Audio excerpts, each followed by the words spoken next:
को दिया गया था। आपका मेजर सोमनाथ शर्मा थे, आपका जद 48 के बाद में हमने लड़ा था आपका भारत चीन को मुक्त कराया इंदिरा गांधी जी के नेतृत्व में 1971 में 1971 में आपका निर्मलजीत सिंह से को बहुत चर्चित कैरेक्टर रहे थे, ठीक है। फिर बहुत सारी जगह पर, जैसे कि 1987 में भारत सरकार ने किया था वो आपका ऑपरेशन मेघदूत सियाचिन के लिए, तो वहां पर मिला। 1999 हमारे कारगिल के लिए दिए गए। तो ये सब क्या है? ये वॉर का टाइम है, यस और नो? आप कहेंगे हाँ जी भैया ये वॉर का टाइम है। इसका जो डिजाइन बनाया परमवीर चक्र का, वो बनाया है सावित्री खानोलकर ने। किसने? सावित्री खानोलकर ने। ओके। स्थापना हुई 26 जनवरी 1950 को परमवीर चक्र।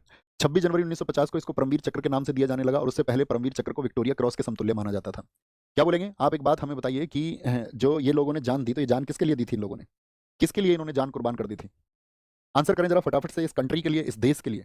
इस देश के लिए इन लोगों ने अपनी जान कुर्बान कर दी कि ये देश भविष्य में एक सुरक्षित देश बनेगा, और इस देश में रहने वाले जो लोग हैं उनके हितों की रक्षा यहाँ की सरकार करेंगी। बाहर के जितने भी साथी मामले हैं, सुरक्षा के मामले हैं, बॉर्डर के मामले हैं, वो हम संभाल लेंगे। लेकिन आज बात को, आज जो कुछ भी हो रहा है, देखिए हमारा एक नैतिक उत्तरदायित्व इसलिए भी बनता है क्योंकि इस एसएससी एग्जाम के लिए जितने भी बच्चे तैयारी कर रहे हैं, तो हमसे सबसे ज्यादा बच्चे पढ़ते हैं। एसएससी का सबसे ज्यादा लाइव बच्चा कहीं पर है तो वो यहाँ पर है। तो एक नैतिक उत्तरदायित्व, यानी कि उन बहुत सारे बच्चों ने अपने भविष्य की उम्मीद वो किससे लगा रखी होगी? वो हमसे लगा रखी है। लेकिन दोस्त, जब हम पढ़ा रहे हैं, और अगर कोई स्टूडेंट हमसे ये पूछ ले कि आप जो पढ़ा रहे हैं, क्या गारंटी है इस बात की कि एग्जाम में जितना अभी चल रहा है कोई ट्रांसपेरेंसी नहीं है, कोई जवाबदेही नहीं है, बहुत सारी जितनी भी गड़बड़ी स्टूडेंट्स को फेस करनी पड़ रही है, क्या इस सब का जवाब भी तुम्हारे पास में है? तो मेरे दोस्त, अब तुमको कहना होगा कि अब और नहीं। और मैं ये कह सकता हूं कि इस बात को हमको हर किसी को बहुत आक्रोश से बोलना चाहिए, क्योंकि अब ऐसी स्थिति आ गई है कि जिस देश में मतलब टीचर्स को एक भगवान की दृष्टि से देखा जाता रहा है, तो उन टीचर्स को भी बार बार मजबूर कर देना कि उनके ऊपर भी प्रश्न चिन्ह लगाए जाएं। और वो किसकी वजह से प्रश्न चिन्ह लगते हैं? खराब व्यवस्था और सरकार की वजह से। सरकार की वजह से। तो एक अध्यापक सिर्फ बच्चों को पढ़ाने के लिए नहीं है, कोई भी एक अध्यापक उन बच्चों के अभिभावक की तरह है, जो सिर्फ उनको ये नहीं है कि किताबों का पाठ पढ़ाता है, और वो किताबों का पाठ पढ़ाते रहने से बात बनेगी भी नहीं दोस्त, क्योंकि गड़बड़ी होती रहेंगी आप सबके सामने। क्योंकि ये एक ऐसा वक्त है कि शायद जिसमें हमको इतिहास लिखना होगा। एक उबाल तुम सब लोगों को अपने अंदर पैदा करना होगा, और वो चीजें तुमको सपोर्ट करनी होंगी, हमेशा करनी होंगी, क्योंकि एक बोर्ड एसएससी आप सबके जीवन से लगातार खेलने का काम कर रहा है। आज इतने ज्यादा भ्रष्टाचार में वो फंस चुका है, इतनी ज्यादा लापरवाही हो चुकी है, और सारी गड़बड़ियां जो भी हैं वो तुम सबके सामने है कि कितना अन्याय बच्चों के सामने हो रहा है, बच्चों के साथ हो रहा है। बच्चा एग्जाम सेंटर पर यहाँ बैठा हुआ है, साइड में डीजे पे सॉन्ग चल रहे हैं। एक जगह तो सेंटर ऐसा बना दिया गया है, मुश्किल से 50 गज जगह होगी, उसके चारों तरफ कूड़े का ढेर है। आज ही सुबह आपका सिलेक्शन पोस्ट के एग्जाम में जो आपका गुड़गांव की एक लैब है, ठीक है, उसको मतलब एकदम से वहां पर पाया गया है कि वहां पर हैकिंग हो रही है। तो ये जो एडिक्विटी है, इसका सिस्टम ऐसा है कि जिसको बहुत आसानी से हैक कर लिया जा रहा है। दिल्ली में आपका पवन गंगा एक लैब है, उसको आज वहां पर हैकिंग पकड़ी गई है, ठीक है, उसको रेस्टिकेट करके नए 3 सेंटर्स बना रहे हैं। तो बच्चों क्या बेवकूफ समझ रहे हो? ऐसे किसी व्यक्ति के हाथ में जिम्मेदारी दे दोगे कि जिसका सिस्टम कोई भी हैक कर सकता है, तो क्या जो बच्चा वर्षों तक मेहनत कर रहा है, जो लगातार मेहनत कर रहा है, वो मेहनत इस बात के लिए कर रहा है कि उसकी मेहनत को कोई हैक कर ले? क्या इसलिए तुम सब मेहनत करते हो? तुम मुझे बताओ कि जो जो आपका किस कोई बच्चा अपना घंटे 2 घंटे या 3 घंटे की परीक्षा के लिए वो वर्ष 2 वर्ष और 3 वर्ष तैयारी कर रहा है, और उसको फिर बाद में पता चलता है कि यार जो जो सिस्टम इसको ऑर्गेनाइज कर रहा है वो कोई ऑर्गेनाइज सिस्टम है ही नहीं, एक भ्रष्ट संस्था है। एडिक्विटी जो साथी आपका बैन हो चुकी पहले, उसी को तुम फिर से टेंडर दे दोगे, इस बात के लिए टेंडर दे दोगे कि भाई ये कम खर्चे में एग्जाम ऑर्गेनाइज करा लेगी। तो ऐसे तो कल को कोई एक बच्चा खड़ा हो जाएगा स्टूडेंट्स में से, कहेगा कि यार ये रोजगार मुझे ही दे दो तुम। क्यों नहीं ऐसा करते कि मोदी जी ये रोजगार इस बच्चे को दे दो और ये बच्चा ये काम करेगा, ये सेंटर चलाएगा? क्योंकि होनी तो गड़बड़ी है एट द लास्ट, तो उस बच्चे के द्वारा बनाएंगे सिस्टम में कोई गड़बड़ी हो जाएगी, तो उससे अच्छा है कि फिर को 4 लोग आएंगे कि भैया हम तो एकदम से 10-10 रुपए में पेपर करा देंगे। कोई बोलेगा हम भैया 5-5 रुपए में पेपर करा देंगे। तो तुम क्या बच्चों से पैसे लेते नहीं हो? आप बच्चे से हर एक स्टेप पर पैसा लेते हो। बच्चा कभी उस एक चीज का विरोध ही नहीं करता कि भाई मेरी फीस इतनी ली जा रही है या आप कोई फीस बढ़ाएंगे। उसको कोई विरोध करने का मतलब नहीं, वो देता है, उसको जानता है कि यार सिस्टम में पैसा लगता है, ऑर्गेनाइज होने में पैसे लगते हैं। लेकिन जब आप उसके पैसे का दुरुपयोग करोगे, और उस दुरुपयोग को करके आप उसके जीवन को प्रभावित करोगे, और ऐसा जीवन उसका प्रभावित करोगे कि वर्षों 10 वर्ष जो उसने मेहनत की है, उसका जो नतीजा है वो उसको शून्य मिलेगा। आपके सामने आपने देखा होगा अक्सर, पिछले वर्षों से आप देख रहे हैं कि पेपर लीक की खबरें आती हैं। सरकार क्या कहेगी? ढोंग के नाम पर उसको जांच का एक नाम दे देती है, कहते हैं इसकी जांच कराएंगे हम, इसकी जांच करा के और तब इसको बढ़ाएंगे। इतने में एक अभ्यर्थी उस इंतजार को करता रहता है, वर्षों का इंतजार करता रहता है। बहुत सारे लोगों की उम्र पूरी हो जाती है, उम्र पूरी हो जाती है, और कभी कभी तो ऐसा होता है रिजल्ट का इंतजार। सीपीओ में क्या चल रहा है? सीपीओ का रिजल्ट क्यों क्यों रोका हुआ भाई साहब आपने? ऐसी क्या मतलब एक फिक्स टाइम पर आप परीक्षाओं को आयोजित करें, एक फिक्स समय पर अगली परीक्षा से पहले एक आंसर की आप दे दें, एक रिजल्ट आप समय पर दे दें, तो वो मतलब क्यों नहीं कर पा रहे? उसमें ट्रांसपेरेंसी क्यों नहीं है? पारदर्शिता क्यों नहीं है? लोगों तक आप ये मैसेज क्यों नहीं देते हो कि भाई ये कारण है, इसका उचित कारण ये है? ऐसा ही उचित कारण दीजिए ना जिस पर विश्वास किया जा सके। जितनी भी धांधलियां हैं, जितनी भी भर्तियों में देरी है, जितने भी पद गायब हो रहे हैं, जितनी भी पारदर्शिता की कमी है, ये अब कॉमन बातें हो चुकी हैं। इस देश में कॉमन बातें हो चुकी हैं, और नेता अपने एसी के कमरे में बैठ करके ठहाके मार रहे हैं, हंस रहे हैं। एक बच्चा घर में बैठ करके अपने सपनों को कुचल करके रो रहा है, और ये लोग वहां संसद में बैठ करके मतलब मस्खरी करते हैं एक दूसरे पर।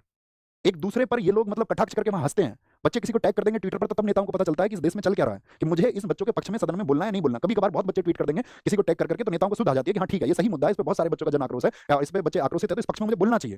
लेकिन फिर वही बात आपका एक समय के बाद में नहीं सुनी जाती है। अभी आप देखिए कितना बोला गया रेलवे रिफॉर्म्स को लेकर के, तो नहीं सुना किसी ने। खूब ट्वीट किए, सब लोगों ने ट्वीट किए।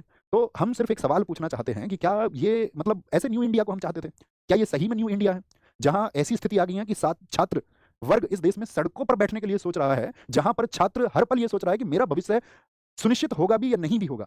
क्या जो मैं तैयारी कर रहा हूँ इसको एक दिशा मैं दे भी पाऊंगा? क्या मैं सफल हो भी पाऊंगा? क्या इसी न्यू इंडिया की संकल्पना हम करते हैं दोस्त? आप बताइए मुझे। क्योंकि आप परीक्षा नहीं ले रहे हैं सिर्फ, और परीक्षा लेके उसके बाद में जब बच्चा धांधली, हैकिंग, किसी भी फर्जी कोई भी एंट्री करा लेना, पैसे वाले बच्चों की कहीं पर भी ये सुनने में आया, कहीं पर भी आपका किसी खराब व्यवस्था को आप लोगों ने जिम्मेदारी दे दी बिना किसी जांच पड़ताल के। क्या ये एक बच्चे के विश्वास का कत्ल नहीं है?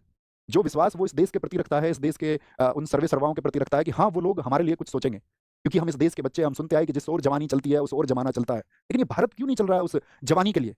ये भारत के नेता क्यों नहीं तड़प रहे हैं उन जवानों के लिए कि ये वही लोग हैं जो कल सिस्टम में बैठेंगे? यही लोग हैं जो इस देश को सुधारने का काम करेंगे, और इनको एंटर कराने के लिए जो व्यवस्था है, वो एकदम से भद्दी व्यवस्था है। क्योंकि ऐसा नहीं है ना कि कोई भी छात्र जिस भर्ती को पास करके जाएगा, भर्ती होगा, कल को उसको सिस्टम चलाना है ना आगे। अगर आप उसको पहले ही इस देश की व्यवस्थाओं के बारे में इतनी उसकी मानसिकता को या उसकी मन में ऐसी चीज़ों को आप घर करा देंगे कि इस देश का तो सिस्टम ही ऐसा है, तो क्या वो सिस्टम को नहीं स्वीकारेगा कल? कैसे वो गर्व करेगा मतलब व्यवस्थाओं पर? कैसे वो देश पर गर्व करेगा? कैसे इन नेताओं के लिए वो ये सोचेगा कि हाँ, ये मेरे लिए कुछ अच्छा सोचेंगे?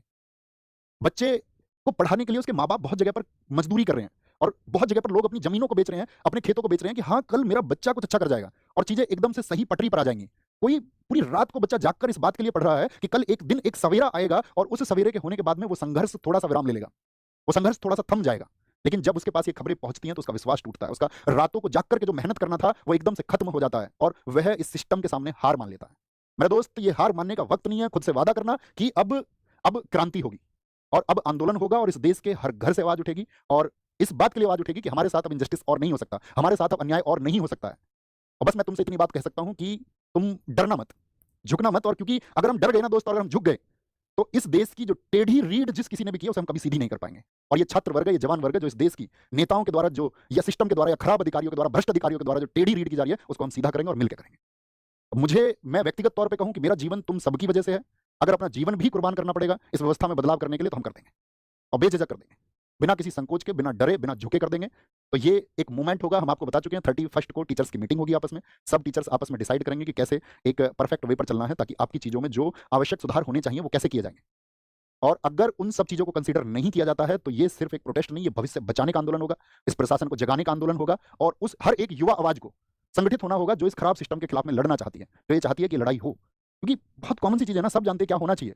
भई एक कैलेंडर फिक्स हो जाए, फिक्स डेट हो जाए, एक आंसर की आ जाए बच्चों के पास में, उसको पता रहे कि भई मेरी गलतियाँ कहाँ पर हैं, क्या पैटर्न चल रहा है। अब तुम किसी भी नई संस्था को कम से कम एक समय पहले बताओगे ना बच्चों को कि भई क्या पैटर्न होगा परीक्षा का, साल 6 महीने पहले बच्चों को इन्फॉर्म करोगे कि भई ये पैटर्न होना चाहिए, ताकि बच्चा उस मानसिकता से खुद को तैयार कर ले। अब बच्चे को पता चलता सिलेक्शन पोस्ट का है जी, वो सब कुछ पैटर्न चेंज हो गया है। अब उसके 10 दिन बाद जो सीजीएल देने वाला है, उसके दिमाग में क्या प्रश्न होंगे? जिसने साल 6 महीने 2 साल तैयारी की, उसकी मनोस्थिति क्या होगी? इस समय उसके, क्या वो अपनी तैयारी पे फोकस कर पा रहा होगा, या उसके दिमाग में सिर्फ एक ही प्रश्न चल रहा होगा कि यार पैटर्न क्या रहेगा? अब वो उन तमाम वीडियोज़ को, उन खराब बेवजह की वीडियोज़ को देखेगा कि अब पैटर्न चेंज में क्या होगा? क्योंकि कुछ टीचर्स को नहीं पता है क्या होगा पैटर्न चेंज करके, तुक्का लगाएँगे सब लोग। ये तो बच्चे को पता चलेगा 1-2 साल में वो पैटर्न रिपीट होता है, तो फिर सब लोग उसकी नब्ज पकड़ लेते हैं। लेकिन किसी को नहीं पता होता। हमने नहीं बनाया कोई वीडियो पैटर्न चेंज क्या होगा, पता ही नहीं है किसी को क्या होगा। पारदर्शिता बिल्कुल नहीं है, समय पर रिजल्ट बिल्कुल नहीं है, पेपर लीक्स तो खबरें आती रहती हैं, आप सब जानते हो। लेकिन ऐसी एक संस्था एडुकेटी को ज़िम्मेदारी दे देना, जिस पर हैकिंग जैसी चीज़ों की शिकायतें, या ये पता ही नहीं चल रहा है कितने बड़े स्तर पर हैकिंग है, कौन लोग किसको बेच दे रहा है, क्योंकि उनका जो सॉफ्टवेयर वो आसानी से हैक हो सकता है। और एक सस्ती और रद्दी, भ्रष्ट, अगर मैं ये कहूँ कि जिस पर भ्रष्टाचार प्रूव हो चुका है, एक खराब संस्था, उसको ये ज़िम्मेदारी दे दी गई है आपके भविष्य की। और मतलब बहुत सारे मुद्दे हैं जिन पर बातें होंगी। अंत में सिर्फ इतना कहूँगा कि अगर तुमने आवाज़ नहीं उठाई, तो तुम्हारी जो अगली पीढ़ी है ना, वो कभी मतलब कलम तो नहीं उठा पाएगी, उसको लाठी उठानी पड़ेगी। तो हमको ये क्रांति का बीज बोना होगा, शुरुआत करनी होगी। हम सबको अपनी आने वाली पीढ़ियों, अपने खुद के भविष्य को बचाने के लिए साथ ही एकजुट होकर के एक आवाज़ उठानी होगी, और वो आवाज़ हम उठाएँगे दोस्त। वो आवाज़ हम ज़बरदस्त तरीके से उठाएँगे, और हर हाल में उठाएँगे। उसके लिए सब कुछ कुर्बान होता होगा, तो हम सब कुछ कुर्बान कर देंगे, और आपके सामने कुर्बान कर देंगे। और हम ये कहें कि ऐसी व्यवस्थाओं में हमको अध्यापक रहना है, और हम अध्यापक रह के पढ़ाते रहें, बच्चों को बरगलाते रहें, तो हम ये कहेंगे कि हम वो अध्यापक नहीं होना चाहेंगे। हम साथ ही लड़ना चाहेंगे, और इन अधिकारों के लिए लड़ना चाहेंगे, और आपसे भी उम्मीद करेंगे कि 31st को जो टीचर्स की मीटिंग है, उसके लिए आप सपोर्ट कीजिए, और भविष्य में सभी टीचर कम्युनिटी जो भी डिसीजन लेती है, उसमें आप अपना समर्थन दिखाइए। उन लोगों को अगर कोई ऐसा नहीं है कि किसी को जाकर के आप काउंटर करने लगें, सब लोगों का विश्वास बनिए, उन सब टीचर्स को ताकत दीजिए, उनको ताकत महसूस करवाइए कि हम आपके साथ हैं इसमें, और जो कुछ भी होगा वो सब कुछ करेंगे। सब कुछ करेंगे, सब कुछ करेंगे। आप आने वाले समय में देखोगे कि हम आपके लिए क्या करेंगे। ठीक है?